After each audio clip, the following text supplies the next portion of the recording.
Alors, salut Audrey, j'espère que tu as la pleine forme ce matin. Bonjour Richmond, j'espère que tu vas bien. Moi, je pète la forme ce matin. Ce que nous allons commencer par faire, c'est de te présenter aux auditeurs et leur dire pourquoi est-ce que c'est toi en accueil aujourd'hui sur le podcast. Déjà, merci beaucoup à toi d'avoir pensé à moi pour ton podcast.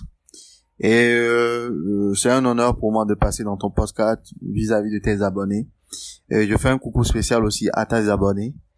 Et en ce qui concerne la question pourquoi est-ce que c'est moi qu'on accueille aujourd'hui dans l'émission, je pense que tu es la personne la mieux placée pour répondre à cette question-là. Donc En fait, comment est-ce que tu es entré dans ce business pour la première fois? Quel était l'objectif? Et es-tu capable de dire à la date d'aujourd'hui que tu as pu l'atteindre ou pas? Sinon, pourquoi? Déjà, merci pour cette question-là, donc que je trouve très intéressante. Donc moi, je vais répondre à la question. C'est 3 questions différentes, mais moi, je vais essayer de répondre en une seule. Déjà, quand tu me dis comment est-ce que je suis rentré dans ce business pour la première fois, je dirais c'est la passion qui m'a guidé vers là. Parce que j'étais, depuis mon jeune âge, j'adorais la communication, j'étais passionné par tout ce qui est lié à la nouveauté, à la communication, parler devant les gens, transformer la vie des gens. Donc je dirais que c'est la passion qui m'a conduit là-bas, vers ce chemin-là. Et pour moi, au tout début, j'avais pas forcément un objectif bien déterminé, parce que si je dis j'avais un objectif clair et précis, c'est mentir aux gens, c'est mentir à tout le monde, au monde et à Dieu. Donc je dirais que au tout début, c'était une simple passion. Donc j'étais passionné, je voulais tester avec l'arrivée des réseaux sociaux. Et à l'époque où j'avais commencé, Instagram, c'était pas encore ça. Instagram était là, mais c'était pas encore ça, le boom boom comme on voit aujourd'hui. Donc je dirais que c'est au fil des années que les objectifs se sont dessinés, que j'avais une idée claire. Je disais, maintenant il faut que je me focalise, il faut que je me spécialise par exemple dans le community management, plus précisément à Facebook, Instagram, Twitter, en dépit, parce que si on prend les réseaux sociaux en général, ce que les gens ne comprennent pas, c'est que les réseaux sociaux, c'est comme l'informatique. Moi, je donne toujours cet exemple-là. C'est vaste. Tu peux pas dire, voilà, je suis informaticien, comme on a l'habitude de dire dans nos pays francophones, surtout en Afrique de l'Ouest, au Togo, je prends l'exemple, où le gars, il te dit, non, je suis informaticien. Informaticien, c'est vague. Tu fais quoi dans l'informatique? C'est comme ça aussi avec les réseaux sociaux. Donc, tu dis, ok, je suis social media manager, je suis digital marketer. Donc, il y a plusieurs métiers qui sont là-dedans. Donc, je pense que les objectifs sont venus d'eux-mêmes. Et aujourd'hui, je pourrais pas te dire que j'ai atteint mes objectifs. Il y en a encore plusieurs que je dois atteindre encore. Mais le b.a.-ba, le minimum, il est là. Parce que je me suis fixé des objectifs que aujourd'hui, bon, je dirais, on dit, il faut pas se féliciter soi-même. Mais moi, j'ai l'habitude de le dire moi-même pour me motiver à aller de l'avant. Et aujourd'hui, je peux dire que j'ai atteint certains de ces objectifs-là. Et ça me fait plaisir. Mais il y a d'autres objectifs plus importants que celles que j'ai déjà atteints. Donc, pour répondre à ta question brièvement, c'est ce que je peux dire par rapport à ça.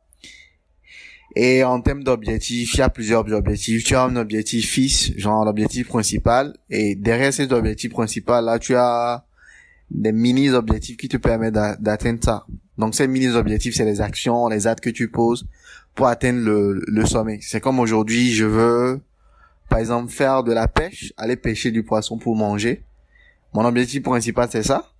Maintenant, avant d'atteindre ça, il faut faire des actions. Aller payer l'hameçon, aller payer le truc pour attirer le poisson, la canne à pêche, tout ce qu'il te faut pour pouvoir atteindre ces objectifs-là. Donc moi, je peux dire, je suis toujours en marche dans ça. J'apprends toujours au jour dans le domaine. Voilà. Et si tu nous parlais de ton parcours professionnel dans le domaine, depuis ce jour, tu t'es senti prêt motivation, pour exercer ce métier aujourd'hui. Tu peux nous en dire?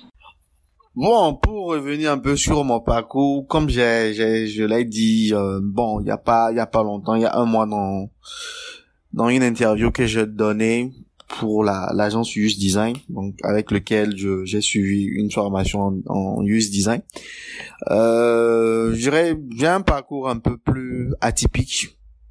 J'ai un parcours atypique parce que moi, la routine, je déteste la routine parce que j'aime tout le temps les défis, j'aime les challenges et tout, donc du coup, rester longtemps sur les bancs d'études et tout, bon, je me dis, bon, il faut rentrer dans le vif du sujet, apprendre sur le terrain parce que c'est le terrain qui forme le plus dans ce métier, dans tous les métiers liés au digital.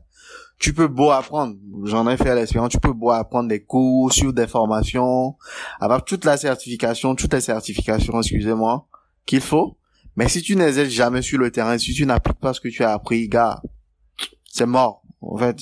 Donc moi, je dirais, en termes de parcours scolaire, c'est un peu le parcours classique. Genre, tu fais, après ton bac, tu ne sais pas ce que tu dois faire, parce qu'il n'y a pas tellement d'orientation et tout. Bon, tu es passionné par quelque chose, tu te lances, et après, tu retrouves ta voie. Donc, moi, en gros, j'ai fait un peu le cursus normal pour les 3 ans à l'université. J'ai fait 3 à 4 ans à l'université. Mais j'ai fait l'informatique réseau, mais aujourd'hui je suis social media manager et designer, mais ça n'a rien à voir avec ce que j'ai appris. Et moi je dirais plutôt pourquoi c'est important pour moi de revenir un peu sur ce parcours-là, parce que c'est ce qui m'a permis de comprendre beaucoup de choses, m'attaquer dans le monde d'internet, apprendre comment fonctionnent les machines et tout. Et aujourd'hui, ça m'aide beaucoup dans ma relation avec les développeurs, dans ma relation avec les clients qui n'ont pas forcément les compétences dans mon domaine, mais qui ont des compétences, par exemple, en réseau et tout. Donc, ça me permet de mieux discuter avec ces personnes-là. Et en termes professionnels, je dirais, tout commence quelque part. Parce que on est en Afrique, moi, je sais pas, je connais pas forcément la réalité de l'Europe et tout, mais la réalité de l'Afrique, c'est que pour réussir, et chaque matin, je me répète cette phrase-là, pour réussir, c'est quelqu'un qui croit en toi et qui te pousse à aller à un certain niveau. Je donne par exemple ton exemple Richmond. Tu as ton blog qui parle des actualités SEO, social media et tout. Quelqu'un vient voir ton blog, il dit waouh, tu fais du bon article, du bon contenu. Ok, on va travailler avec toi sur tes projets et tout. Et c'est à toi de saisir cette opportunité-là pour aller de l'avant. Donc je dirais, dans mon parcours professionnel, il y a plusieurs personnes qui ont joué ce rôle-là, qui m'ont permis d'être à ce niveau aujourd'hui. Et je remercie beaucoup ces personnes-là.